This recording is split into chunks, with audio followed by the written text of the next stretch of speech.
দপুর গ্রামের নামটা শুনলেই সবাই হাসে, কারণ এই গ্রামে ভয়ের চেয়ে হাসিই বেশি।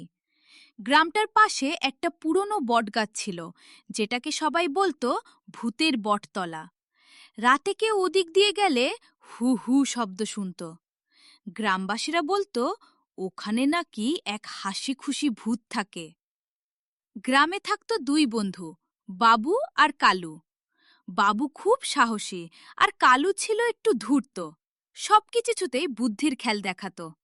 একদিন সন্ধ্যায় বাবু বলল, কালু, আজ রাতে বটতলায় যাবি? কালু চোখ বড় করে বলল, পাগল নাকি? ভূত আছে ওখানে। বাবু হেসে বলল, ভূত থাকলে কি হয়েছে? কার্টুন ভূত হলে তো ভয় নেই। এই কথা শুনে কালুর মাথায় দুষ্টু বুদ্ধি এলো। রাতে কালু সাদা চাদর, বাঁশি আর লাল লাইট নিয়ে আগে আগে বটতলায় গেল। গাছে উঠে সে হু হু শব্দ করতে লাগল। বাবু একটু চমকে গেল, কিন্তু তারপর হেসে বলল, আরে ভূত মামা, আপনার পায়ে তো চপ্পল দেখা যাচ্ছে। কালু থমকে গেল। আহা, এটা তো ভুল হয়ে গেল। ঠিক তখন হঠাৎ করে সত্যি সত্যি একটা ঠান্ডা বাতাস বইল। গাছের ডাল নড়ে উঠল।